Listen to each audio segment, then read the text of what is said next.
Hello and welcome back, everybody, as we're preparing for our second match of the day, Dignitas Academy versus FlyQuest Academy. I'm still recovering, my heart rate's still recovering from that last series that we had, but hopefully we can bring this next one justice, because this one is also going to be exciting. Once again, I'm your play-by-play caster. You can call me Kangas. I'm joined by Cubby, and if you haven't yet, go check out his Twitter. I was trying to get production to post this tweet, but he's like 5 retweets away from changing his profile photo. So go check it out. Give him a follow you can. He's very informative about the amateur and academy scenes, so it's worth it. And also, it's for a good cause. We try our best to put on a serious face, one that you will not see in that profile picture if it does end up going through. But that said, getting back on a more serious note, Kangas, what a incredible last series that we were gifted as TSM Academy. It feels like things are starting to come together for them in this tournament. I know dropping to Zeus early was not what they wanted, but the 2-0 over 2 amateur teams in Dignitas Mirage and now Barrage, they're starting to make a run through this losers bracket, and a team that other teams are going to have to look out for, including the 2 teams that we have next who will be facing them. Whoever wins another do-or-die match, we've got Dignitas Academy versus FlyQuest Academy. Let's take a look at the updated bracket here, too, so we can see exactly what you just said, because we see TSM Academy advance to the next round, and they will have to play against the winner of this one, Dignitas Academy versus FlyQuest Academy. Very interesting teams to consider here from the Academy season. To start off on the side of Dignitas, I mean, this is a team of a lot of names that even if you don't follow Amateur, even if you don't follow Academy, you probably recognize most of these names. There's a lot of returning players from ex-LCS or past LCS years. And then also you look over at the side of FlyQuest Academy, a lot of names that you'd recognize there, but they finished a little lower in the standings during the Academy season and weren't always getting the best of Dignitas in particular. So when we look at this match, Cubby, what are you looking at? What are you focused on here between these two teams? Yeah, so in the last match, our featured matchup was the mid lane, where we felt like both mid laners had very unique styles that kind of define their team. This matchup, we ended up going for something a little bit different, Kangas. We're going to talk about the junglers a lot. NXI, the jungler for FlyQuest, being one of the younger developmental pieces that they ended up going with. He came onto the competitive scene late last year, where he subbed in for 100 Thieves Next when they moved Tenacity and Kenvi up to their Academy roster.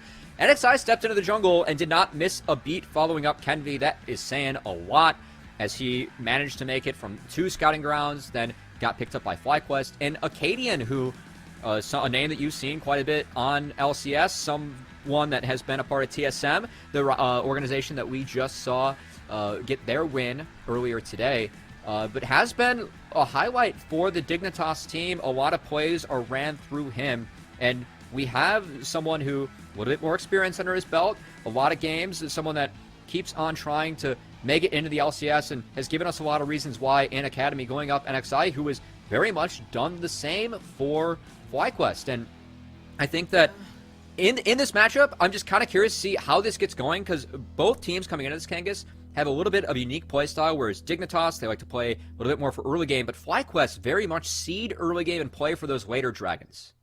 Yeah, and that's stylistically not what I expect from NXI as a jungler. Looking at these stats here, 38% first blood, only 246 damage per minute. When I was looking at NXI as a player, you mentioned his history with the 100 Thieves Next program, replacing Kenvi, having an insane season to close out that summer, and doing a really good job all of last year. But this year on FlyQuest Academy, I haven't seen him unleashed. I haven't really seen him unlocked that often. I feel like he's we've seen a different style from NXI. It's no longer this hard invading, get your laners to come join you kind of style of jungling. He's playing a little more passive, and it reflects in some of those stats. I don't know if this is something that we're critical of FlyQuest, the rest of the team as them not wanting to play that together, or just from him as a player stepping up to this next level of competition, because, hey, now you're against Academy junglers and Academy laners. You're no longer taking advantage of collegiate and amateur teams. So I really want to track NXI's story and how he develops as a player, because I think this is a guy with a lot of potential, and that's why I want to highlight his match against Acadian, because Acadian's a known factor. We've seen this guy. We know what he can bring to the table, and we know that consistently he is able to out-jungle a lot of the newer junglers to the scene. So how's NXI going to look? Very exciting stuff to pay attention to.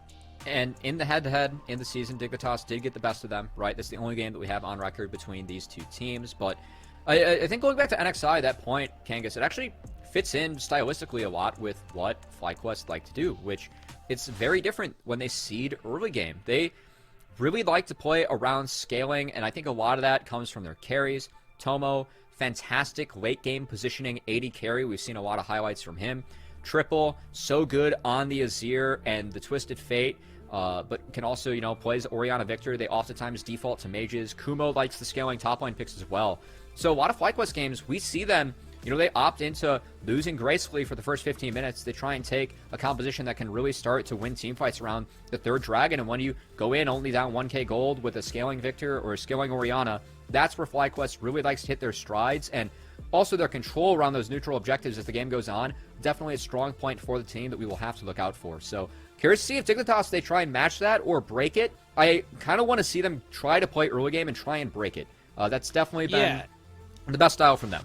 I think that we can expect that from a Dignitas Academy. Again, players like Acadian really like playing aggressive. Also, Yasui, a mid laner who's kind of been slept on so far in the Academy scene, but when talking with some members from Dignitas Academy ahead of this match, both Lorlo and Acadian cited him independently as a player on the team that they think doesn't get enough credit for the amount of work that he puts in. He likes to play aggressive, likes to find leads for himself, and then also performs well in the fights, at least in their opinion. So, eyes also on Yasui because Dignitas Academy absolutely have that potential to go for an early focused draft. We know Yasui likes to play aggressive things. He's played things like the Yone before. He also likes that Lucian pick. So I think a lot of options here for Dignitas Academy. They do find themselves on the blue side of the map here, so they will have first pick. Will not get that last counter pick. We'll see how that shakes things up. But to catch everybody up to speed so far, Thresh, Renekton taken off the table from Dig Academy side, and Seraphine and the Aurelia. Interesting to know because Lorlo did play Aurelia as a counter into the Gnar, but also when I was talking with Acadian before this, he said that they didn't want to run back what they did last series because they felt like they were playing top laners that they hadn't practiced. So the team didn't know how to really win games with those. They were pulling out counter picks and pocket picks, but they hadn't put effort into it. So interesting to see that actually is a focus here from FlyQuest. I was actually going to start teasing the first pick Gnar, considering that 2 of the counters to it have been banned out, and FlyQuest a little bit scared of that. Lorlo did play it in all 3 games in their first round matchup against Wildcard, and was the big difference in that game 3, where they edged out a very close series against the amateur team and knocked them into the lower bracket, where they were then knocked out by Immortals this past week. But Dignitas instead opting for something that is a flex pick for them. That first pick Tristana could go to either Yasui or Spawn. That said, this will get NXI one of his most played champions this split in the Hecarim. Fully expect the Dignitas answer with the Udyr, and curious to see if FlyQuest try and pair it up with something like a Rel, where they could then take Kai'Sa third and get a really powerful dive composition early. I'm just watching FlyQuest Academy flex some of those assassins, making me really excited in the mid lane, thinking, oh, is Triple going to pilot them? That's the bait of always looking at the hovers rather than the lock-ins here, Cubby. But it is going to be the Kai'Sa lock-in. We do see the Kai'Sa with the Hecarim combo. Very strong combination, but let's see what Dignitas Academy want to answer with, because they can still pair that Tristana into that lane if they want to, or flex that to others. But I'm expecting a jungle lock in here. You mentioned Udyr. That's a safe pick, right? That's the expected pick in this current meta. And also just does a lot to shut down what the Hecarim wants to do. Probably going to be Udyr paired up with the Rel. That said, Acadian could go towards that Lilia. This is something that he's played 3 times, and he's actually 3-0 on this champion with a 32 KDA.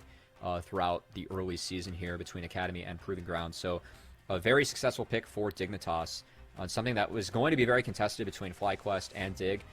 That's a fine matchup for Hecarim, right? He's going to be able to keep up with the clear and does scale really nicely into the game with the Turbo Chem Tank. And they actually take the Alistar instead of the Rel, so if FlyQuest want the Rel, this is a very powerful combo between Hecarim, Rel, and Kai'Sa. And that is exactly what they are going to opt for Dreams. I mean, you have so much dive, and then paired up with the tether. You also have the option to lead your engage with like a Flash Magnet Storm W, something like that from Rel, or you can lead with the Hecarim ultimate as well. So already a lot of dive pieces paired up for FlyQuest, and I want to see them try and shore up their defenses or take away things that can defend against the dive. So I'd love the Xayah ban coming out. I would love to also potentially see an Azir ban or a takeaway.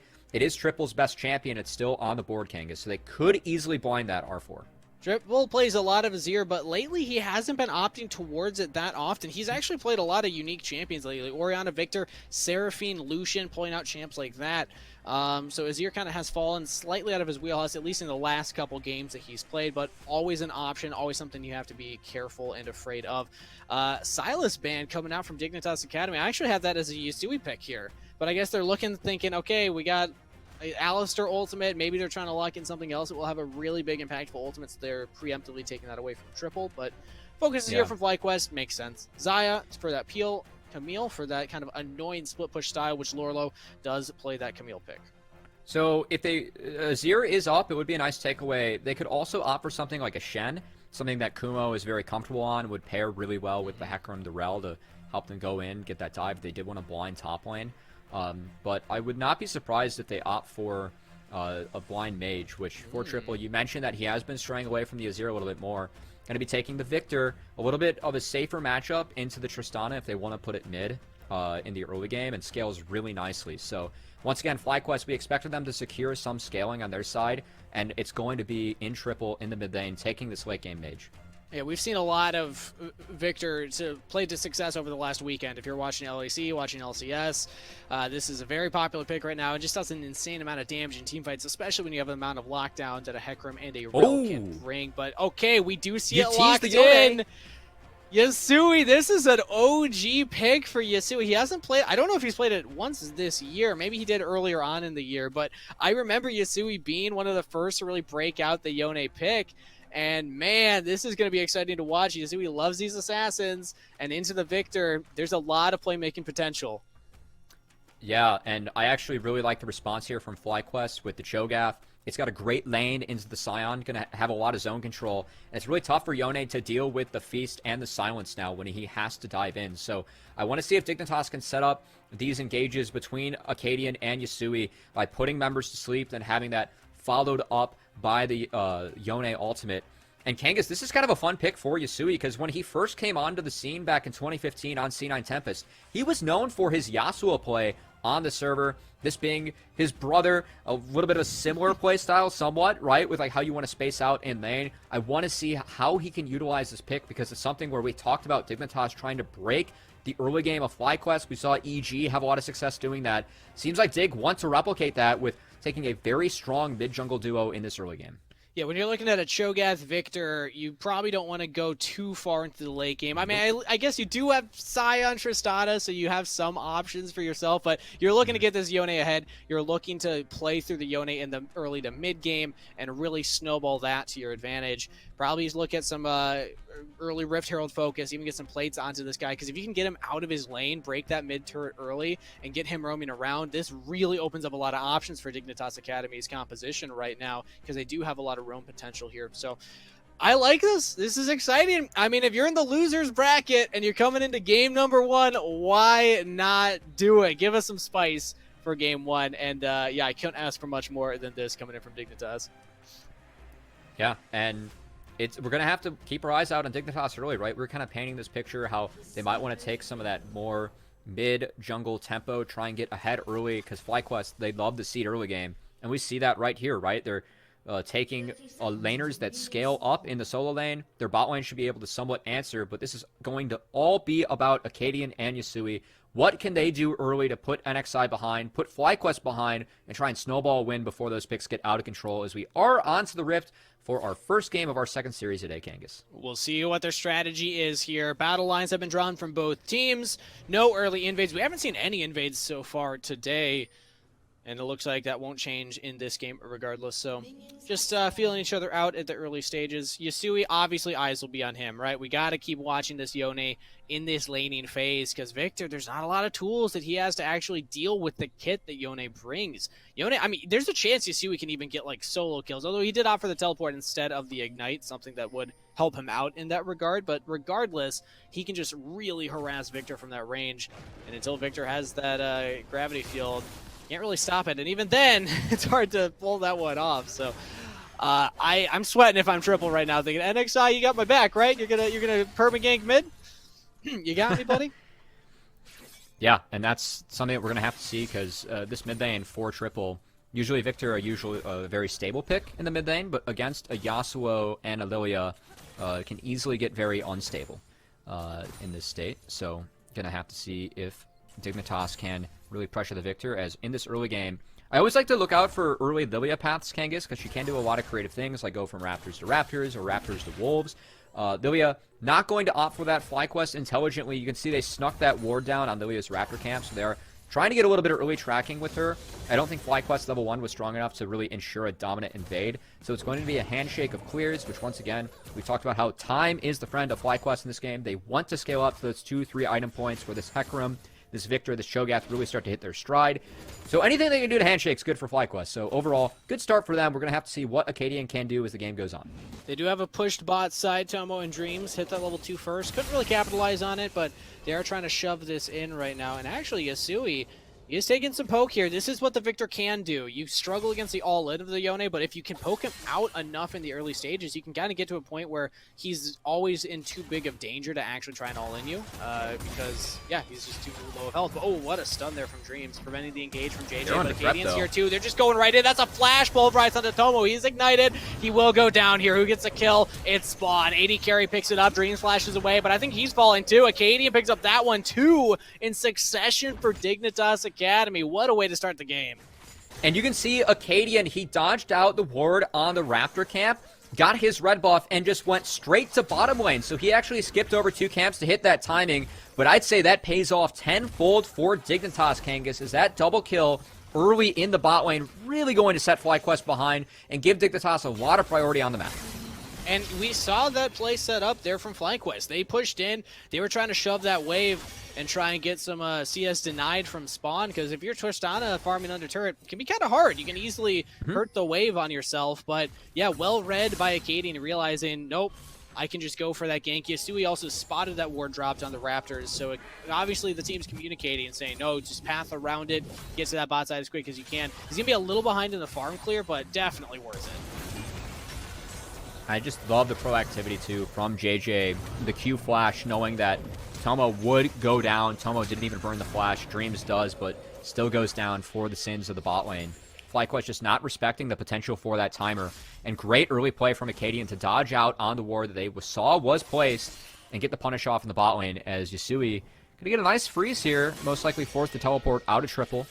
So another positive play for Dignitas in this early game, and this should give them tempo on the first dragon if they want it. So Yasui can now shove out this wave, TP back to ensure they have priority. The bot lane should have priority with those early kills too, Kangas, and Dignitas already off to the races in this game.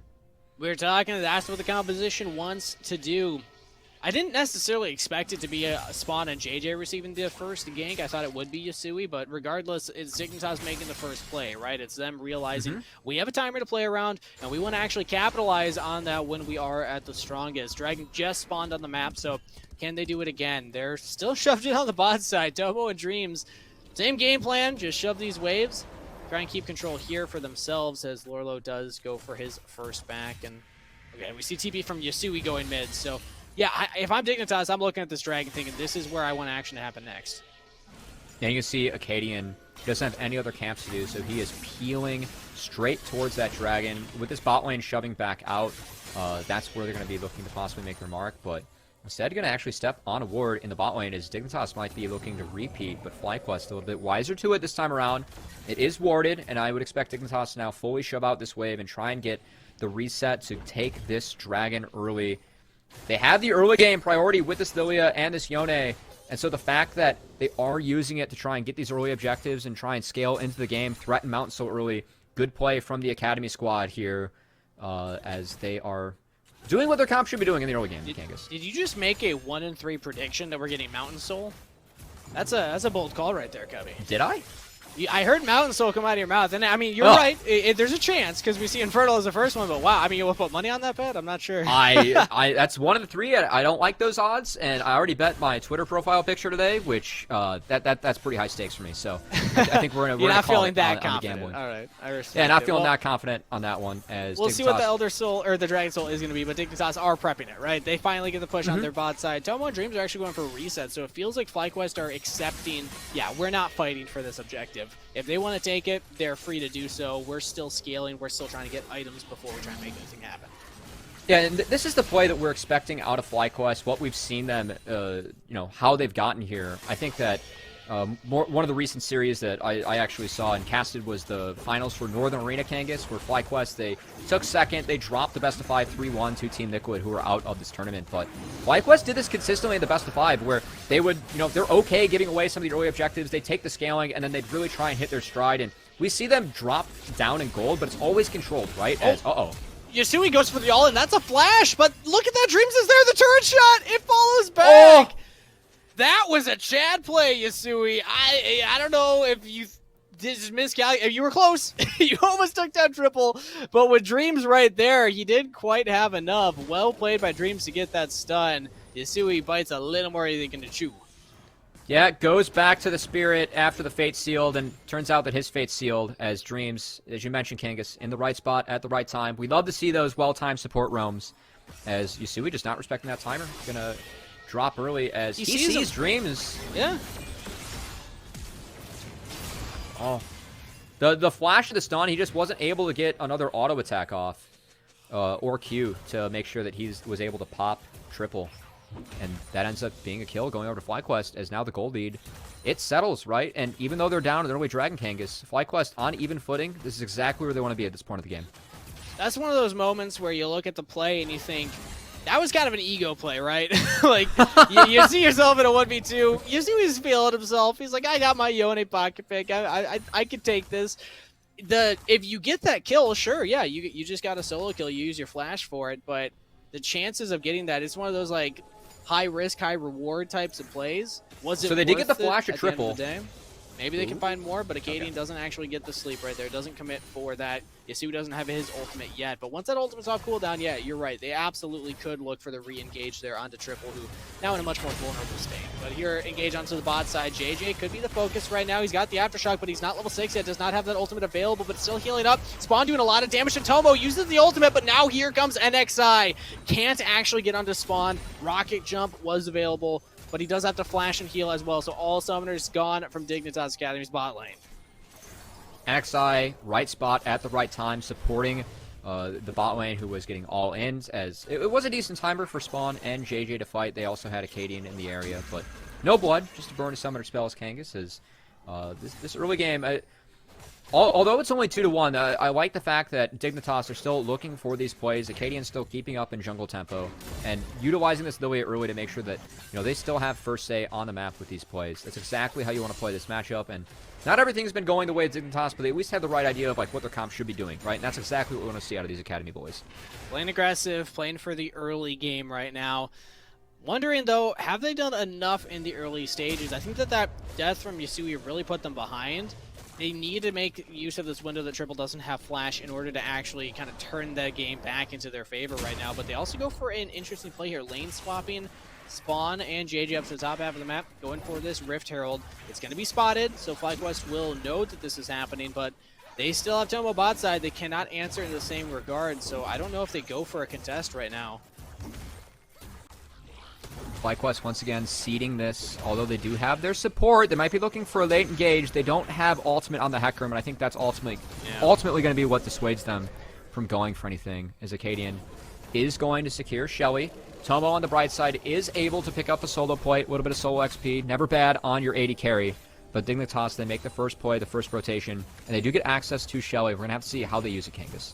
I think if Kumo had gotten there a little faster, maybe they go for it, just because you have that Cho'Gath to try and steal away the objective with ultimate. But end of the day, yeah, just clean pick up for our Dignitas Academy, making use of their composition still, pushing in the early stages, trying to put the pressure onto FlyQuest Academy. We'll have to wait and see where they use this Rift Herald now.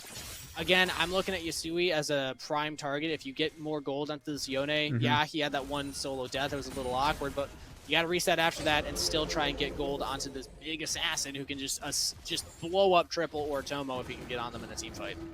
I think that's a good diagnosis, Kangas, and exactly where we're going to see Shelly drop. Not only for that, but also the fact that, Victor in the mid lane, very good at keeping that tower secured, right? So utilizing the Rift to try and break that, trying to open up some more space for Dignitas to work with, because fighting front to back against a Victor Cho'Gath for this team composition for Dignitas as the game goes on, going to be very tricky, right? Because Cho'Gath, he's a tank that counters other tanks with the true damage from his Feast. He can buy so much space, and the Alistar in the Cho'Gath, your ultimate doesn't keep you safe, right? It's actually really tricky for JJ to play aggressively in the Cho'Gath when he does have that silence and that Feast ready.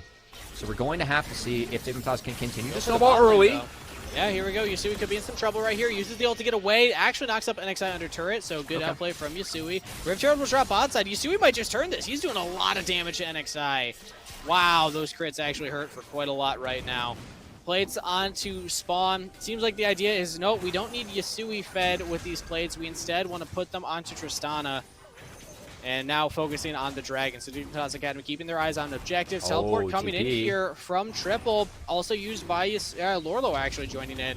Kumo hasn't joined, so I guess at the end of the day, mid laner gets back to mid lane for FlyQuest Academy, but top laner for Dignitas Academy just shows up to secure the Dragon. We'll have to take the long walk back to top lane.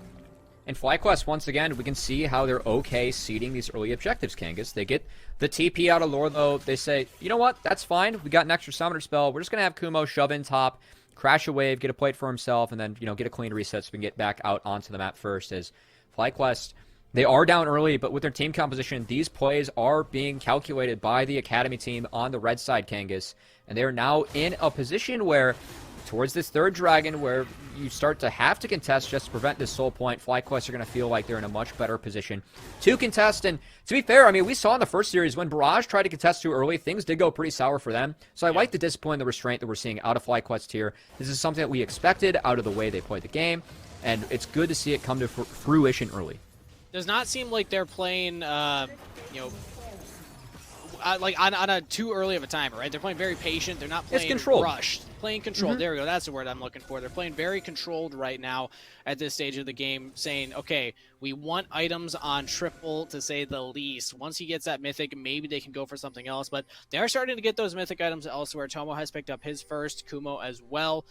So they're maybe looking for plays in these isolated pockets here with Kumo rotating down. Just drops a control ward for his big old buddy Triple right there. Ooh, doesn't clear that control ward in the pixel brush though. Or rather the little wraparound brush right there. But either way, getting some help for his mid laner. You love to see that from top laners. They don't find it for themselves. But here's the engage onto the bot side. Spawn uses heal very early in that fight just to stay alive, just to stay safe. He's taking a lot of damage. Teleport coming in here. This will be from Yasui. Now NXI dives the turret, does take out the 80 carry. Nice. Yasui's all alone on that side of the fight. Acadian's taking a lot of damage. Triple's joined in. He roamed all the way from mid lane, just walked down. And now we see Yasui and JJ stuck under their turret. Triple's actually trying to poke them down right now from range, but there's no wave, so I don't think FlyQuest Academy can actually dive this right now. They will need to wait for this next wave to crash in. Dignitas Academy, do they want to contest?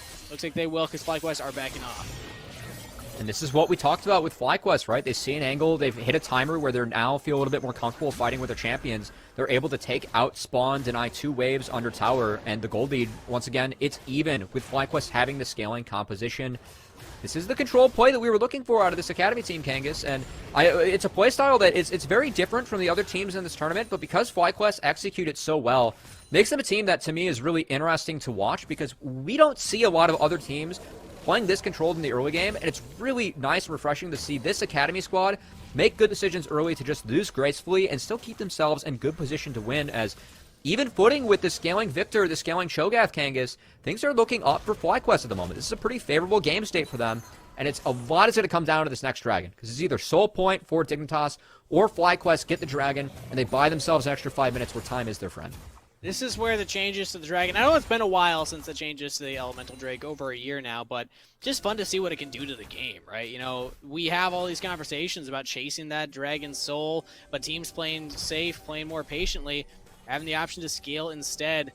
2 Dragons is fine for Dignitas Academy, but unless you can get towards that soul, you're really not getting that much gold worth of stats. So with gold now even in the game here, it's a very even game state, so who's favored in these fights currently? Maybe FlyQuest Academy can look for their own, but it's always going to come down to execution, and they actually pull it off here.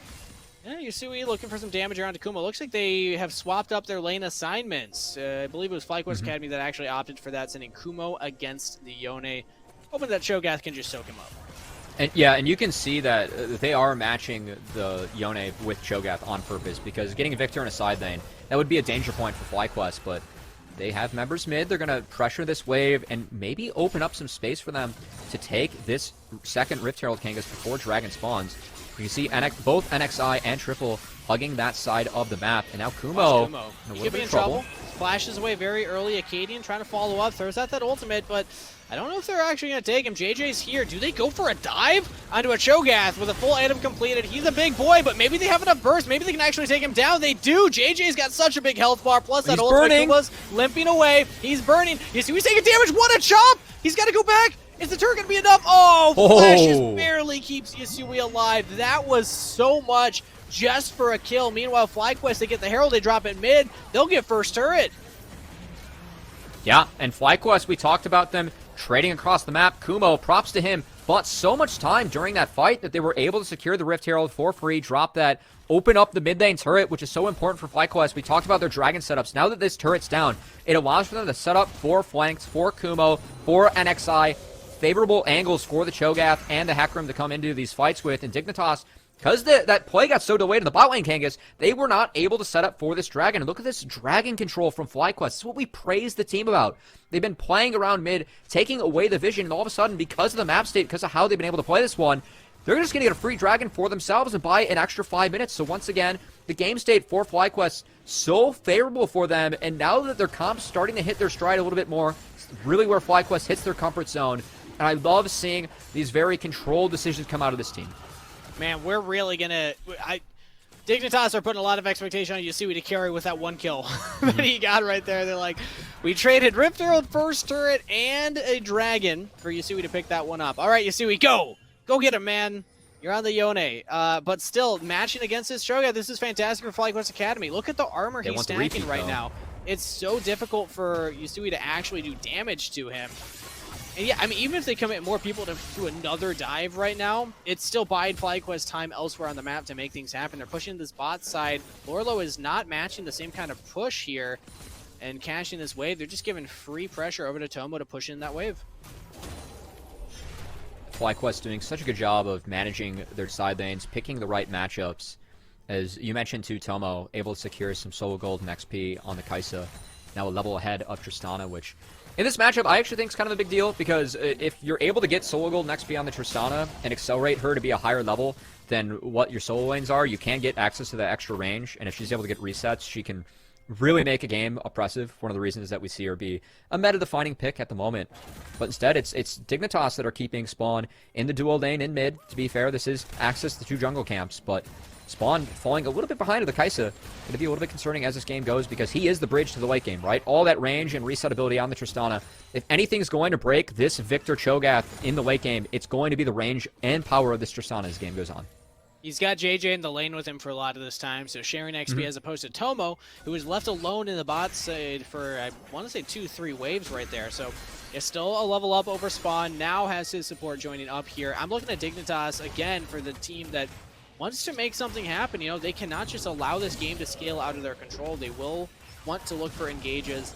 Spawn and Yasui can be late game insurances, but, I mean, if you're jumping in onto a Cho'Gath who's got, 5k health and can just kill you from half health, pretty difficult position to be in. Meanwhile, Triple's just been slowly scaling up in the farm department, building up towards that Seraphs, and that's a big power spike there for the Victor too. So FlyQuest Academy getting towards that point where they can look to team fight and actually engage their own fights, take their own objectives away from Dignitas. So who pulls the trigger first? Seems like maybe posturing around the top half of the map. Good setup for FlyQuest. You can see they've bled out all the vision. Triple is going to crash this wave. They have silence to impact Yasui. JJ is going to get harassed coming into the lane. It might just be enough for them to pull off. That's Alistair ult down, so that means the engage option of Dignitas Academy much less likely. Now they just go all in on Acadian. What a pickoff right there. NXI over the wall. Kumo teleports in. They don't need him, but this might just be Baron. 5 members grouped up. They got the jungler, and they have Cho'Gath's ultimate still. They can burst this down pretty quickly with Leandri's on triple, and also a Kai'Sa who does a lot of damage to single targets right now, but maybe they just go for the fight instead. They re-engage now here onto JJ again. He didn't have his ultimate, so he goes down. Big knockup. Maybe Yasui. Maybe he can turn this. He's onto the backline. Does a lot of damage right there. Triple's got to limp away. FlyQuest, they opt for the fight, but Yasui, wow, that is the threat of a Yone who can dive a backline. Dignitas, they saved the Baron from being taken with a 1-for-1, but I just love how decisive FlyQuest was in that topside jungle, Kangas. They saw the Alistar ult being used, he got zoned off into the tower. They see Acadian alone, instantly pull the trigger on the Hecarim and Kai'Sa ultimates to take down Acadian, open up that window for the Baron. It was good counterplay coming out from Dignitas as due to the fact that they were able to trade out the 1-for-1 there, any hopes of getting Baron just got instantly thrown out the window as, you know, we had to go back to it since we already screwed up that phrase once. Yeah, once we both chuckle at it audibly. Yeah, you got to get the callback joke. It's free. Exactly. Let's take another look at what happened there, because, yeah, I mean, this is JJ. They got his ult down before, so you're like, okay, we can engage on the Alistar. He still has Aftershock, so he survives longer, but then watch what you see we can do here. Yeah, and I love Spawn's positioning as well. Just using the wall to protect himself on the Tristana, goes untouched, able to free fire on the Dreams. The reason that they were able to trade out 1-for-1 while Yasui was keeping everyone busy in the backline with the Fate sealed. But now we get to the point, this is where FlyQuest want to be, right? Even footing at the 4th Dragon, almost 2 items completed on the Victor. They have 2 items on both their tanks, and there is not a Lord Dominic's Revenge on to Spawn, so he's going to have a lot of trouble getting through this front line of FlyQuest. And this is going to be a risky Dragon for Dignitas to contest, given the item points, but it feels like one that they have to contest, because as the game goes on, Kangas, it really doesn't get better for Dignitas with these compositions. I'm looking at Yasui as the guy that's got to win this fight for Dignitas Academy. He's been the recipient of 2 kills. He's got 1.5 items completed. Oh, so close to that Infinity Edge, but not quite there. But if he can get onto Tomo, if he can get onto Triple, who both have Flash, so good luck with that, still, he can't blow them up. But no, they don't. They don't want to fight. FlyQuest Academy, they have the inside track. They have all this wards down. They got to that dragon way earlier, so they will take it. But Dignitas Academy, they turned their sights on Baron. I don't think that they can take this fast enough. They don't have JJ there to play Peel either, so FlyQuest Academy can just walk forward. They're going to spot JJ out alone. Kumo's just supports just see each other, like who's going to go first? There we go, JJ's alone. Yeah, he's isolated. He's got nobody to back him up. Yeah, he's got his ultimate, but good luck buying enough time for your team to get there. Kumo gets the kill, and FlyQuest Academy not only get their dragon, but they also get more control around the Baron. And they only burn the Killer Instinct for that, Kanga, so they feel comfortable going for the Baron once again. As you mentioned previously, Kumo, with access to Smite and Feast, they can pressure this objective a little bit harder than what other team comps could do. Yasui's forced to make another play. Let's see if Dignitas can make this happen. It's going down fast. Cooldowns now on Yasui. He still has the ultimate available. There we go. Cho'Gath gets it. Dream's taking a lot of damage. Yasui, if he can get onto the backline, there we go. What an engage. Gets one, flashes over the wall. Trying to stay alive, needs to carry this fight for the team. Now Spawn's in some trouble. He's got Lorlo as a front line, but Lorlo flashes away. NXI says, where do I go? On the AD carry on the top laner, back to my jungle, more likely. Maybe they can actually catch Yasui here. He's just taking red buff. Okay, there you go, Yasui. You got out. Side. Yeah, he was on the wrong side, but Baron is picked up and secured by FlyQuest Academy. And this is the control that we talk about from FlyQuest, so measured. And when they're taking these fights, Kangas, and how they are pressuring, they knew that they could push for that Baron, given the fact they had the Feast, they had the Smite into Dignitas, considering they were able to take the 1-for-1 early. And FlyQuest taking that Baron off the map once again. This isn't like a game-breaking play that's, you know, pushing things in favor of FlyQuest where they're going to end the game in the next 5 minutes, but just these minute plays that keep on buying time, keep on giving them little advantages. And once again, as the game goes on, they keep on scaling harder. And NXI, love how he pretty much forces Spawn out of the backline. Spawn wasn't able to safely auto-attack because of the ultimate from the Hecarim just zoning him out. From their FlyQuest, even though they're stuck in the pit, they're able to get out with a reasonable team fight where they don't get wiped, and they continue to hold control over this game as they have Baron. These outers are about to fall, Kangas, and you got to think that FlyQuest is going to get a nice gold injection from this power play. Dignitas did not want FlyQuest to be ahead in gold at this stage of the game. They are the comp that really wants to push the envelope at the early stages and actually try and find the earlier plays, but FlyQuest, maybe this is the play that turns it around for Dignitas. No, they just get flash out of Kumo. So Cho'Gath successfully dodges that one. That means 2 turrets for FlyQuest on the top half of the map. The outer and the mid tier. Now they have this cannon to start sieging on this inhibitor turret, but yeah, I think that's kind of a waste of time right there. They will decide to back off as it's too easy for Dignitas to rotate. Yeah, and I don't hate the contest from Dignitas. I mean, they know that against a Victor, they don't have much hope of rivaling his siege power, so they're just trying to find something where they can get a flash out of Kumo. Not ideal with all the investment but Cyan ult's up soon. At least Dignitas finds something to trade, and they have a target that they can maybe attack now as these fights continue. But FlyQuest, they take both those turrets, right? They're now up 3k gold. They quickly base. They go and spend that gold. They're going to try and knock down the 2 outers now in the bot lane, moving both their carries there as they continue to use this Baron power play to once again not break the base, but just grant them minor wins that keeps granting them more control over this game. 3k in the lead now. It's just going to steadily climb if they can keep taking down these turrets here. Tomo's on the bot lane. Unmatched right now, but we do see Yasui hanging out around there, so he's going to try and catch that wave. Dignitas have no vision of their own bottom side jungle. FlyQuest have done a really good job of starving this out, sweeping it out, so that they can actually push this in. That's a lot of damage onto Yasui right there, who tried to actually fight Tomo, but because of that health bar trade, he's got to back off now. Yeah, that's going to be all but 1 mid-tier turret's taken at 27 minutes into the game. This is a really strong performance from FlyQuest. After, you know, the first couple minutes, seemed like they were going Dignitas's way. They got the kill bot side. They got 2 kills bot side in the laning phase, but good on FlyQuest, keeping their cool, keeping their composure, and now keeping the siege up here onto the mid turret.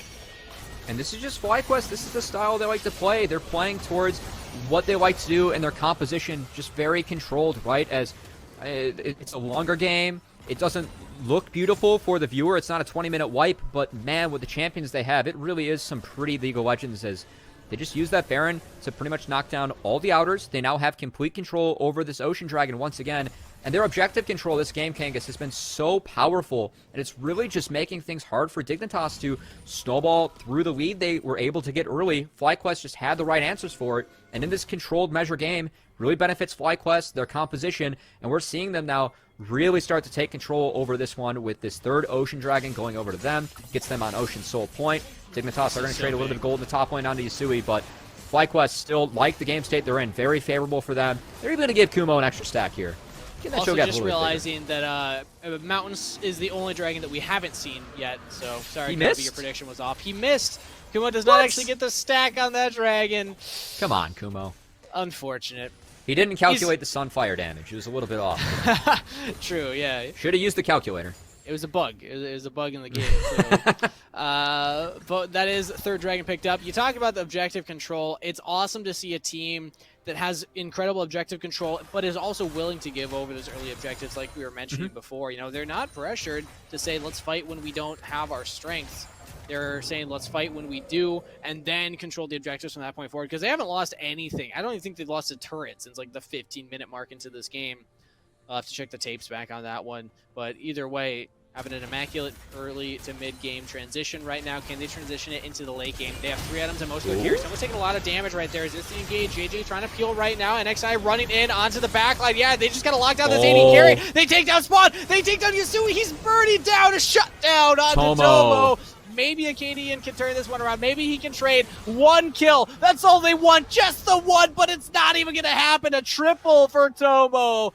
FlyQuest winning another team fight. This is a very, very impressive performance from this team, and honestly, they might just be able to break open these inhibitors right now.